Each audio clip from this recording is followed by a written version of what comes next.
the India Today Conclave Mumbai. On that stage, actor Rhea Chakraborty, speaking exclusively to India Today, broke her silence for the first time since the death of Sushant Singh Rajput in 2020, from how her life has changed ever since, how she coped with the media trial that followed. Rhea Chakraborty speaking to Preeti Chaudhary. Let's have a listen.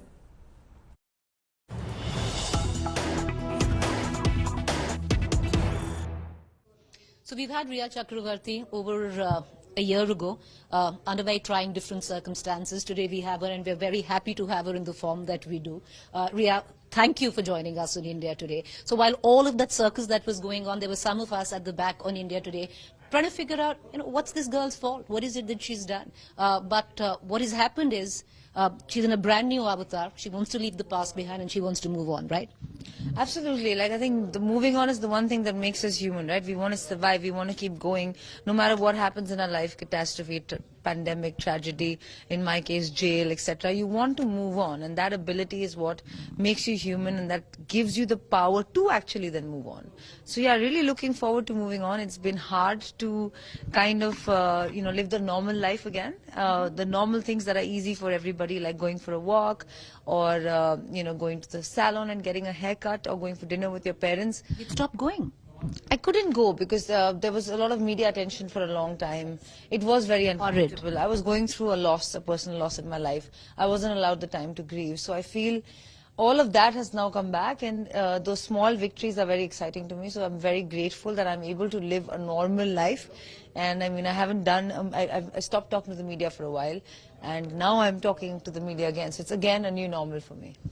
Rhea, it's been, in whatever twisted, macabre fashion that you might look at, it's been like a story from a film in terms of how your life has gone. And now, hopefully coming full circle, what has been the takeaway where you've come out of what you have? What have you carried with you from it? I think there's many things, but the one most important thing that I have carried is that if you have a certain grounding and understanding of who you are, no matter what people say about you, it shouldn't matter to you. Your inner voice is louder than 1,000 voices yelling something different to you. So hold on to your inner voice, and the journey of life is going to be up and down for everyone in different, categories. And if you have that inner voice that's loud enough, you'll be able to get through most. What made you carry on in terms of when you were at the lowest with whatever happened? I don't even want to talk about that. But what made you find the will and say, I'm going to get through this, and I'm going to get through this looking this fabulous, and with the positivity in it all, walking out of it, blazing a trail and saying, I'm done? I think that I never looked at myself as a victim. I always looked at myself as a survivor. My father is from the Indian Army, so we have... Mine too. Oh yeah? So we have that mentality, we never give up. We don't want to just surrender to the adversities of life. We want to keep trying, and we want to keep bettering our lives and ourselves. And just the will to live is big enough, and it's there in all of us, just a survival instinct. I think that's what made me want to... The resilience, who echoed it from at home? I think my mother, my father, my brother, we all went through it together. So we had a collective glue. It was a spectacle. Yeah, so we had a collective glue that bound us together and made us feel like, okay, today my mother is a bit weak, I should be strong. Today my dad is a bit low, I should be strong for him. So we were just stronger for each other. And that made us collectively strong and individually strong as well. If I may ask you, how was your experience in jail? Because you didn't do anything wrong, and you were there living that moment, living that life.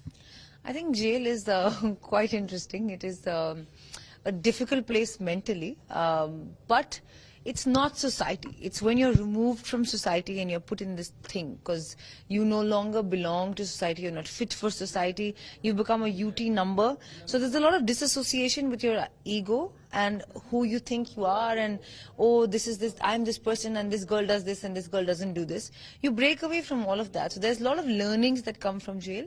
I think my biggest learning was that I saw people living in jail grab onto any moment, any iota of happiness that they found. So if they found happiness for 2 minutes, they laughed the loudest and they looked the happiest. And I was like, how are these people? And some had been in there for six years. How do they look this happy? And I realized it's because it's so rare that when they get it, they fully snatch it. So I took that from them, and I was like, that's what I'm going to do now. Not friends, but were they companions? Did you make any connections at all? That somebody you'd sit and have a conversation with by the evening? Yeah, lots of them, in fact. And I think everyone kind of pushes each other when the other one is on a down day. There is a collective, and I was in under trial prison, so no one was convicted. So I believe that most of them were actually innocent. They knew your story? They knew my story. They were for me. They didn't believe the news because they understand all of this much more than a regular person does, because they've been in jail, they've understood media trial kya hota hai, they understand all of this stuff. And they feel, and they say that when we see a person, within 10 minutes we can tell you if they've done it or they've not done it. So they're like, we can tell. Rhea, I am in the news, and I think as a collective of what I represent, we do owe you an apology, because a huge chunk of what we do, it was a disgrace, and I'm sorry, and I would think that at least our network did not, and we tried our best, maybe not stand by you because everything was under trial and all that was going on, but just to put the facts out there. I want to, just want to come down to what you're looking forward to now in life. Are there movies? You've put it to bed. Have people around you put it to bed? I feel like this is such a big thing that happened in 2020, and it's always going to be a part of every conversation in some way or the other. I hope that the quantity of that conversation decreases and it becomes more about other things, because I am beyond what happened to me. And I want to be beyond what happened to me. That is an incident. Yes, it shaped me, changed my life. It was dramatic. But I'm also just a person. I'm also just a girl. I'm also just a 17-year-old girl who came to Bombay with dreams of being an actor. And of course, there's been a loss of livelihood in the last few years. People have been scared to kind of put their money on a film that I'm part of, and understandably so. Like, I don't blame them. No one has not been sympathetic towards me. They've all been empathetic. They've been warm. But it's scary for them. And I understand some people, in fact, I told them, I was like, just let it be. This is not the time for you to cast me in a film. You are going to get trolled. I'm going to get trolled. The film's going to tank. So I'd rather you just wait for the right time, and hopefully the dream endures. The dream endures to get back on the silver screen. I feel like my dreams might have changed, but just to fulfill the unrequited dream of that 17-year-old girl, I think I should do a couple of films just to satisfy that urge. I hope, let's just put it out there. Let's put it out in the universe, and let's hope, it comes back in whatever positivity it can. So we're going to do that. Roadies, is that a good experience? An amazing experience. Actually, I started my career with MTV, and when they came around to me when I had no work for a really long time, and they said, you started with us, do you want to restart with us? And I was like, this is the universe opening a door. And they're all familiar faces. I know them since I was 17 when I came to Bombay. And I think that I really resonated with Roadies as a show, because it is a show about life's journey being difficult. And I really enjoyed meeting the contestants and getting inspired by them and learning through their perspective how they go through challenges. So yeah, I think it was just the perfect show. I really enjoyed it. The perfect show, and at least maybe an outlet as well also to come back. But Rhea, thank you for joining us. One last question, if you want to answer entirely. There's something with grief, because when it happens, it's this big, and then over time you fold it and you fold it and you keep it in your pocket and you finally walk, but it's still that big. Has that hole been filled in life? What's your memory of Sushant? I don't think that hole can ever be filled. I miss him, and it's going to be very difficult to live the rest of my life without that partner, that friend, that companion. But life has happened to both of us, and one has to move on, and one has to try to move on at least. Do you think of him often? Yeah, every day.